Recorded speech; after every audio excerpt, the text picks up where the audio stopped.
নমস্কার বন্ধুরা, কুকুস কিচেনে আপনাদেরকে স্বাগত। আজকে আমি শোল মাছের চপ করব। তাই সেটা দেখুন, সকালবেলাতেই শোল মাছ পেয়েছি। এটা শোল মাছটা পরিষ্কার করে ধুয়ে রেখেছি। এগুলো মাছের মাথা, এটা লেজা, মাথা লেজা বাদ দিয়ে আমি সেদ্ধ করতে দিচ্ছি। সেদ্ধ হয়ে গেছে বন্ধুরা। এরপরে গ্যাসটা অফ করে দিচ্ছি। আমি পিসগুলো তুলে রাখি। এটা গুঁড়ো মশলা তৈরি করে নিচ্ছি। শুকনো লঙ্কাগুলো প্রথমে দিচ্ছি। শুকনো লঙ্কাগুলো একটু নেড়ে নেব।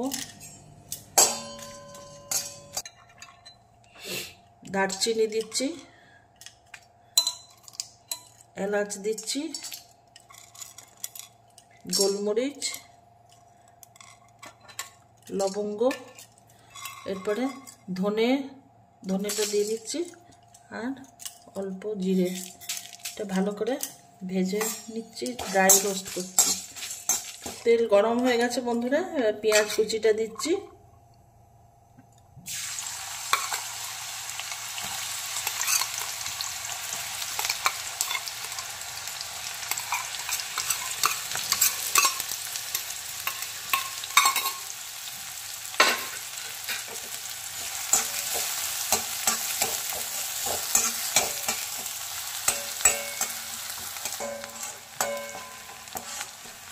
পেঁয়াজটা আধ ভাজা হয়ে এসছে। দুটো মাঝারি সাইজের পেঁয়াজ ছিল বন্ধুরা।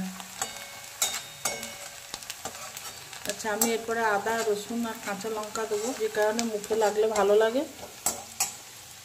রসুন, আদা, কাঁচা লঙ্কা একে একে দিচ্ছি। আপনারা ইচ্ছে করলে রসুনটাও আগে দিতে পারতেন।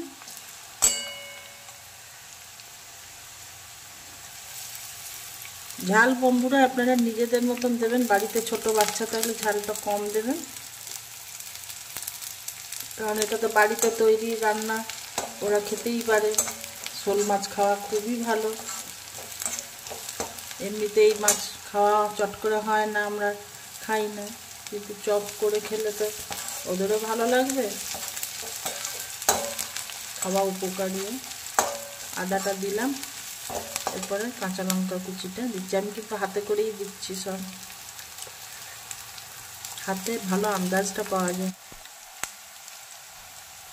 অল্প নুন দিচ্ছি, পরে একবার টেস্ট করে দেখবো, এবারে দেব।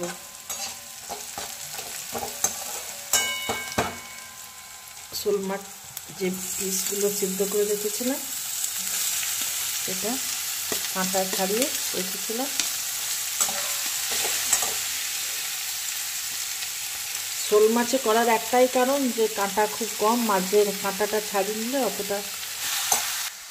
অল্প হলুদ গুঁড়ো দিচ্ছি বন্ধুরা। আচ্ছা, একটু কাগজি লেবুর রস দিচ্ছি। আপনারা চাইলে চাট মশলাও দিতে পারেন। আমি চাট মশলা দেবো না, ওই গুঁড়ো মশলাটা আর লেবু দিচ্ছি, এতে খেতেটা ভালো হবে। করে রেখেছি, এটা দিচ্ছি। তিনটে কিন্তু বড় সাইজের আলু ছিল। আচ্ছা, আলুটা দিলাম বলে আর একটু নুন দিচ্ছি। হ্যাঁ, এবার ওই ভাজা মশলাটা দিচ্ছি। আমি আর এখন কিন্তু লঙ্কা গুঁড়ো দিইনি, কারণ এটাতে তো শুকনো লঙ্কা ছিল।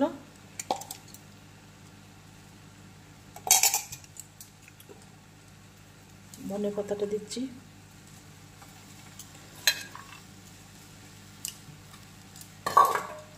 আচ্ছা, পুর আমার কিন্তু রেডি। এরপরে একটা পাত্রে এটা ঢেলে রাখবো। আচ্ছা, আমি একটা চপটার জন্য একটা ডিমের ব্যাটার তৈরি করে নিচ্ছি।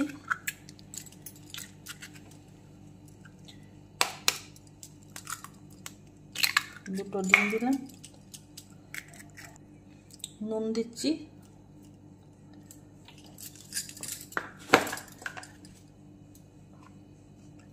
গোলমরিচ গুঁড়ো,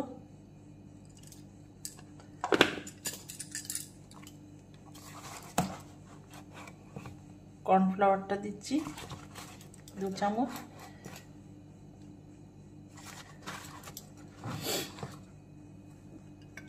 এটা আমি ভালো করে এটা গুলে নিই বন্ধুরা। ডিম কর্নফ্লাওয়ারটা গুলে নিয়েছি, এধারে বিস্কুট গুঁড়োর একটা বেড তৈরি করেছি, আর এধারে আমি চপগুলো করছি। এবারে ডিমের গোলায় দিলাম,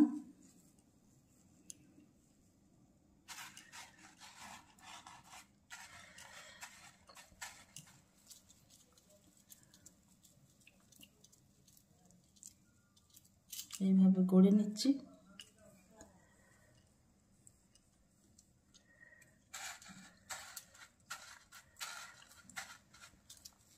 একটু টেনে যাক, আমি এই ততক্ষণে আরো কতগুলো গড়ে নিই, দিয়ে ডবল কোট করবো, আরেকবার ডিমের গোলা এগুলো দেবো।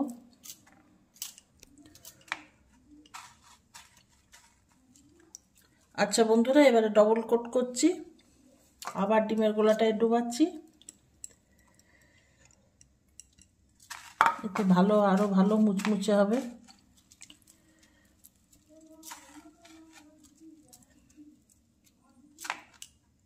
সবগুলোই ডবল কোট করব। আচ্ছা, আমি একটা চপটার জন্য একটা ডিমের ব্যাটার তৈরি করে নিচ্ছি।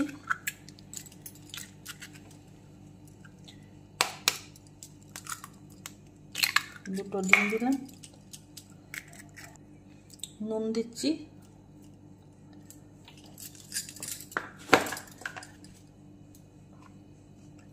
গোলমরিচ গুঁড়ো,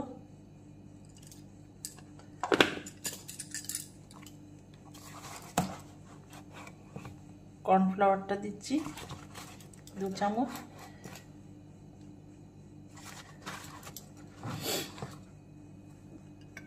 এটা আমি ভালো করে এটা গুলে নিই।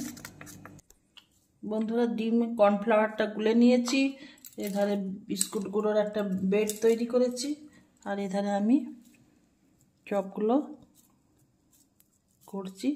এবারে ডিমের গোলায় দিলাম,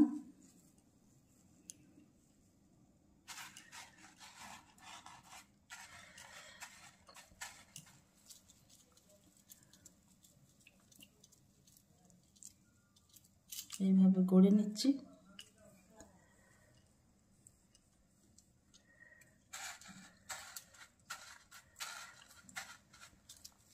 একটু টেনে যাক, আমি এই ততক্ষণে আরো কতগুলো গড়ে নিই, দিয়ে ডবল কোট করবো, আরেকবার ডিমের গোলা এগুলো দেবো।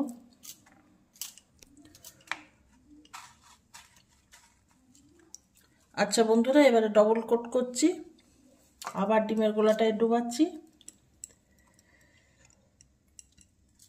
এতে আরো ভালো মুচমুচে হবে।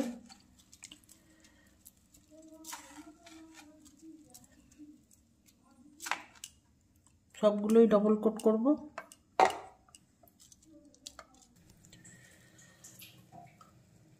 এগুলো আমার সব ডবল কোট করা হয়ে গেছে, তেলটা গরম হয়ে গেছে, আমি দিই, আস্তে আস্তে করে ছাড়ছি। বন্ধুরা, এই অবস্থাতে আপনারা টাইট কন্টেনারে ডিপ ফ্রিজে রেখে দিতে পারেন। আবার যদি আপনার আজকেই খরচ হয়ে যায় তাহলে পুরোটাই ভেজে নেবেন। ডিপ ফ্রিজে রাখলে কয়েকদিন থেকে যাবে, কোনো সমস্যা নেই। এই পিঠটা একটুখানি হবে।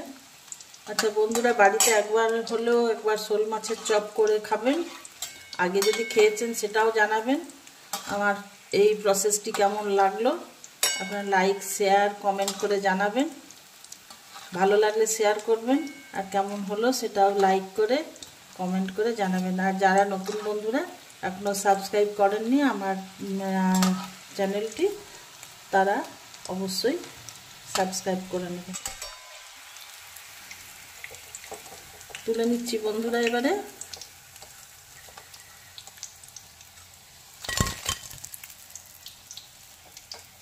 বাকিগুলো আরো আবার করে নিই।